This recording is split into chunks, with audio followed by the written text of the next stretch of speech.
Hello chipsters, it's Gav and welcome to another one of my videos. Today, as the title suggests, it's a look at this. The Israeli, well, it's a Trumpeter 1 in 35 scale Israeli Ti-67.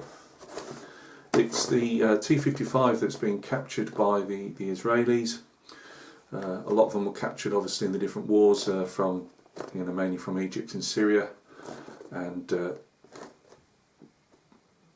because they lacked enough tanks themselves, the Israelis obviously converted them. Some were left somewhat stock, so they carry, I believe, the same Soviet barrel on them, gun barrel.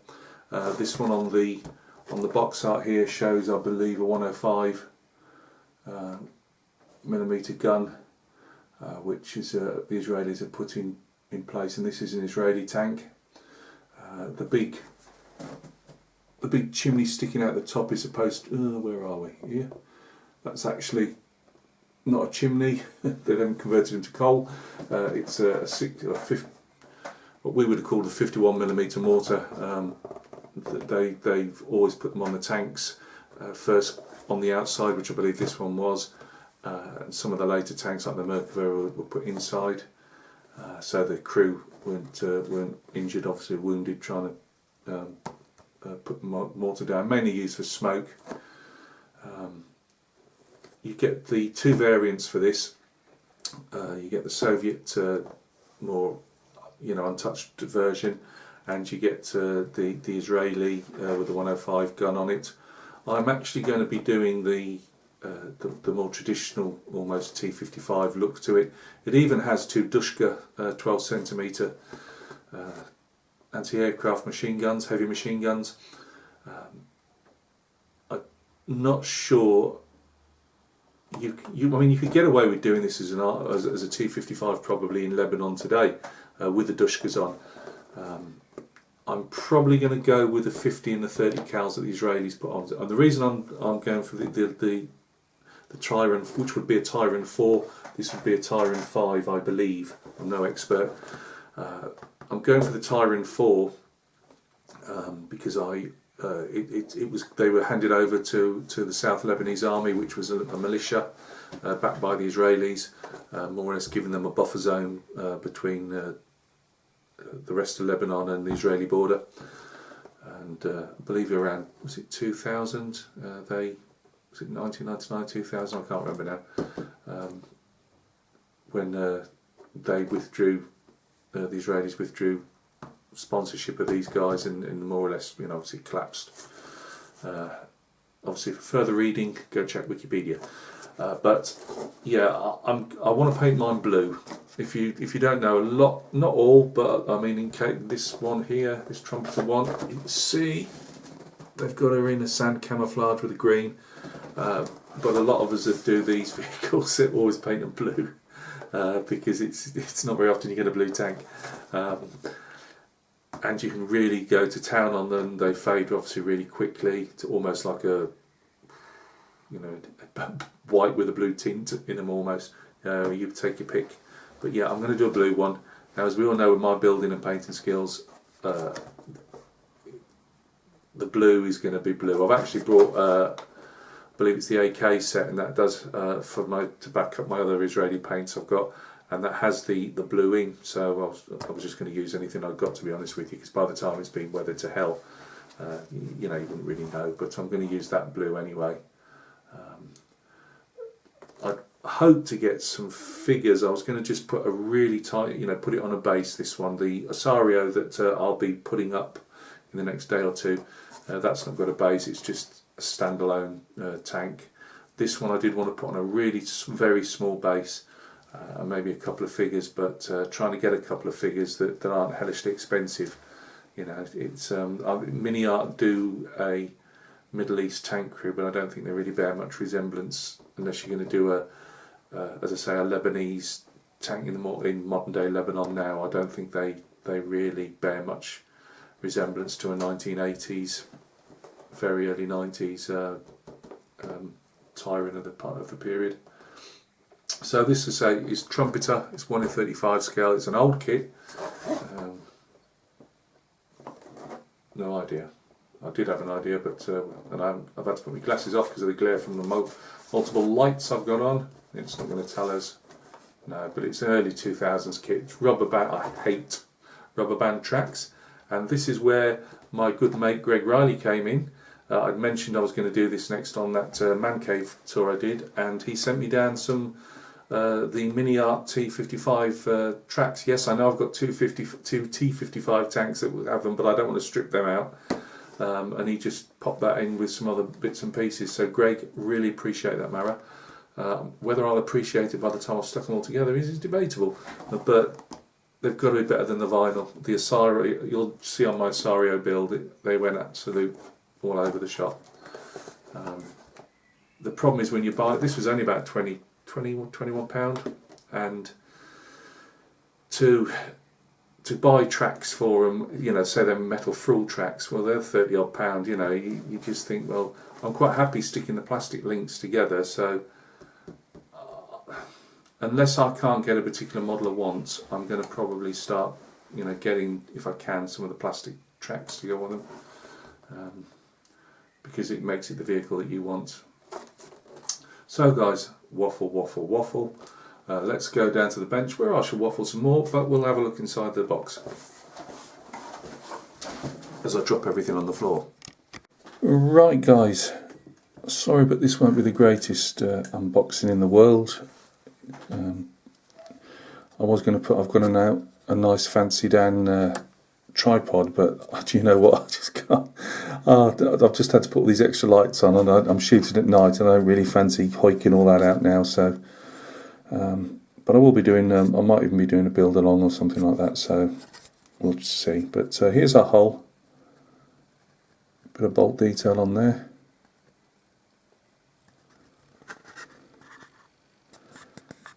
bit of underneath detail as well, it's not too bad. Our usual plug that we're going to have to put in, and a bit of ejector marks. But no, that's solid enough. Don't look warped. These are just as I've fished them out, so there's no real order. Harder plastic polycaps. On the Asario there was obviously different like panel front to them, but they were an absolute pig to get on. I'm praying these fit better, because they were absolutely lousy on the Asario. So when I saw these, I thought, oh please, please fit better. Sorry, I'm just getting bits out of the way here. We had minor technical difficulties in spilling enamel thinner everywhere, so if you do see a couple of shiny bits on the sprue, one of the sprues, it's not, it's actually, as we can see here, enamel thinners. Right, let's get back to what we're doing. This is the Soviet gun barrel by the look of it. Your 105 will have the fume extractor in the middle. A little plug in the end there to obviously round it off, so you're not looking straight down a hollow tube. Let's see how Gav can stuff that one up. These are stowage bins by the look of them. They got rid of the fuel tanks. Very few countries actually have the fuel tanks, spare ones on hanging over the back of the vehicle. And the Israelis put all these extra stowage.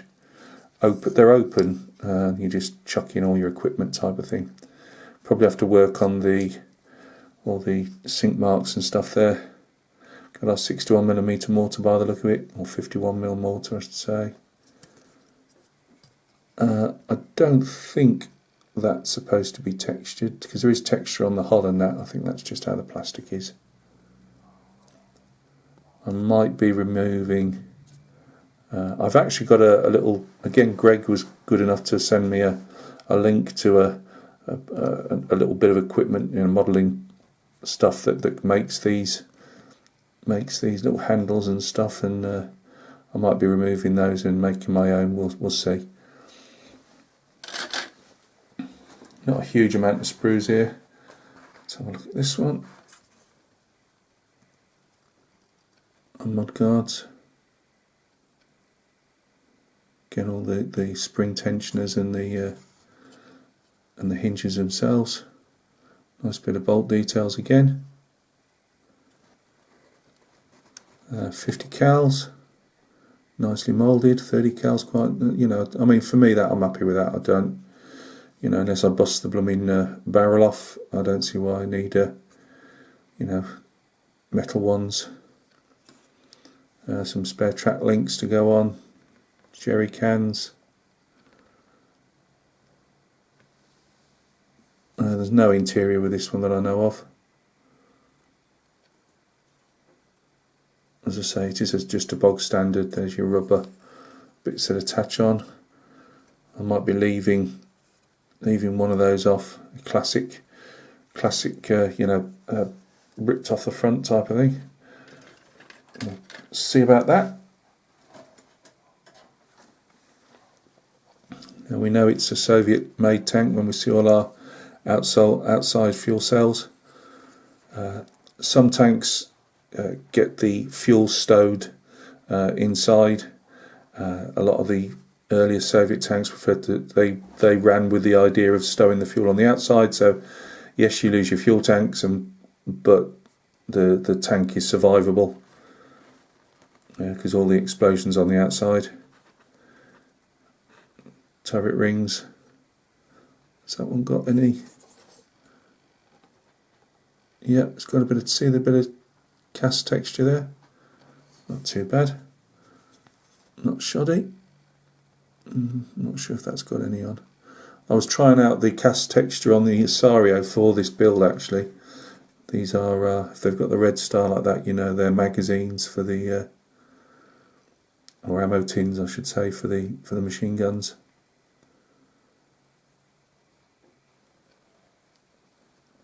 And we've got I think that's supposed to be our ditching log there that Soviet tanks have on the back. I take it this will probably just be a Ti-67 sprue that they've just thrown a few bits in to make it a Israeli version.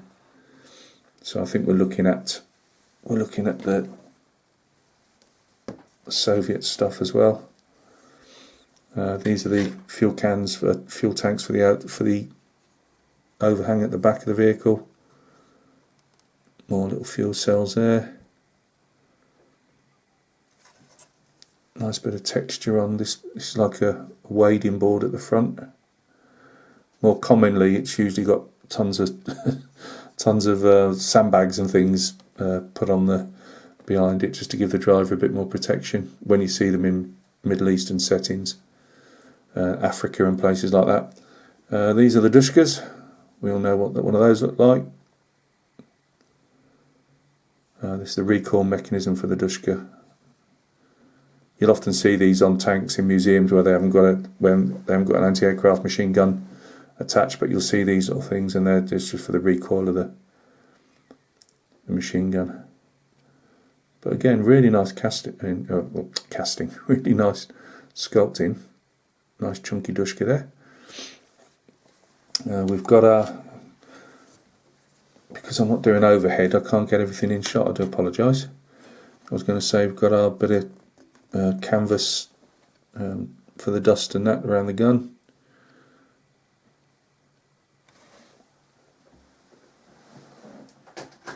So looking on the next one, we have the turret itself. Nice bit of cast around there. See, that's the difference between, well, as far as I'm learning, between cast texture and the armour texture I tried to do before. Although my armour texture probably did a lot more like this than it should do on the Asario. But yeah, nice bit of texture on that. Classic Soviet casting. Welding around the top as well, which I'll be adding to if I need to. Those great big bolt heads as well. Brilliant stuff. Really like that.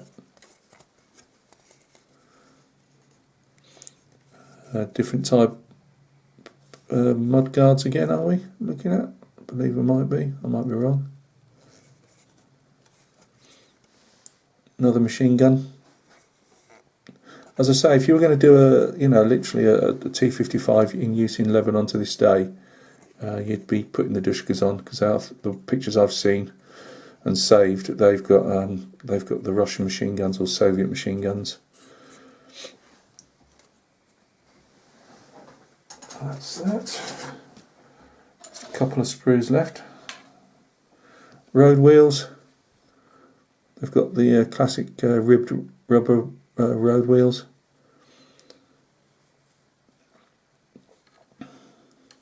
Not a lot to show there, but some nice, again, bolt details. It'll be interesting. I do find that a lot of these the wheels waggle around a lot, and as I say, I couldn't even get, which I'll be describing in my Sario video, I couldn't even get the drive sprockets to actually even turn on mine. This is the 105, this is a fume extractor here. It saves all the crud coming out the barrel.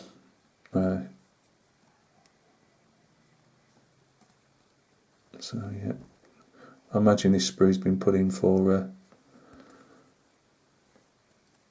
obviously just to make up what would probably have been a T-55 box. Again, is there casting on that? Should be, but I can't tell. If not, we'll add some. Same to the turret hatches.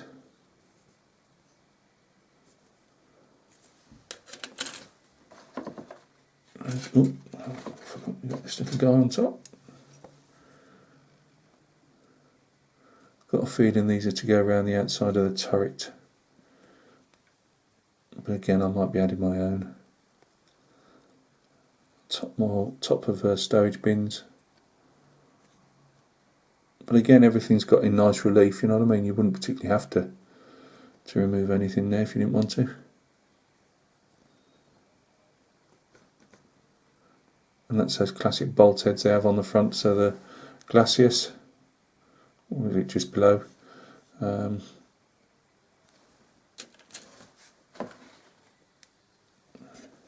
Talking of the front Glacius, here we are.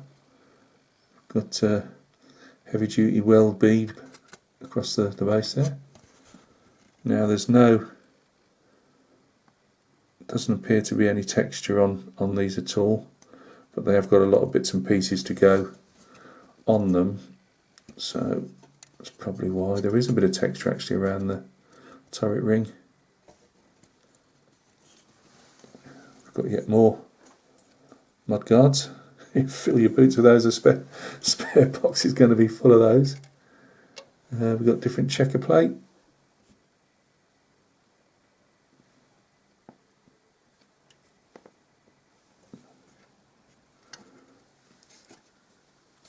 Rear engine deck, if we can get round to it. Here we go.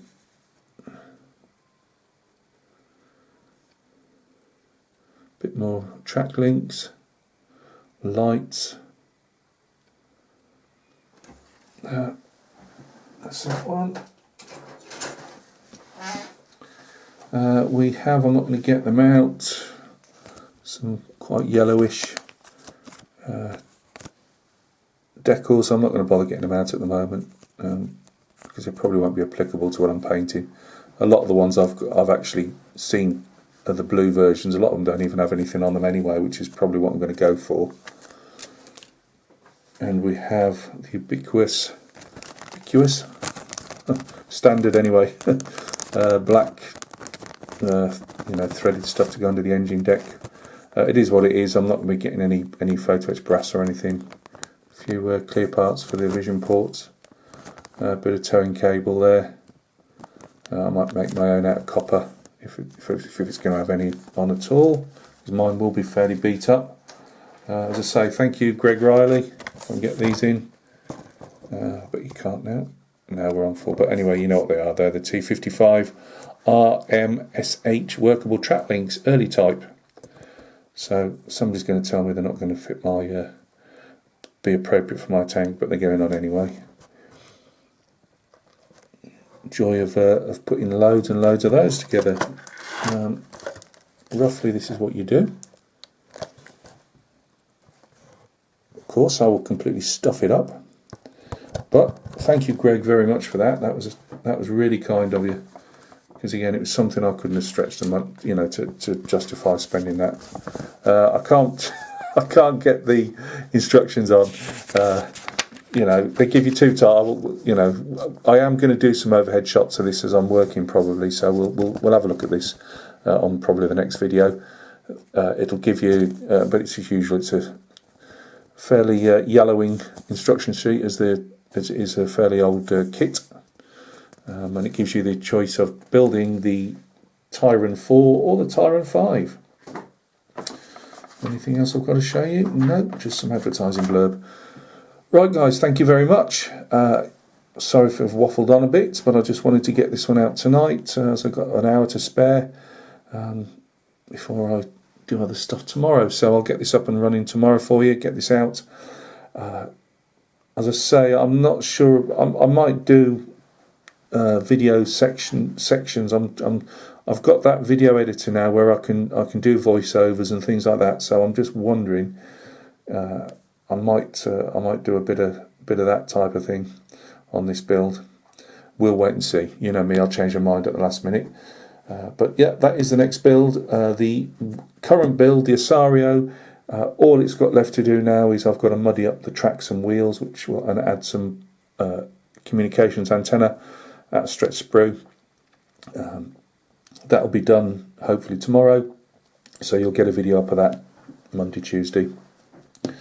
So guys, you take care of yourselves. I hope everything's going well with you, whether it's model building, kits or figures, and we will see each other very, very soon on another video. Cheers.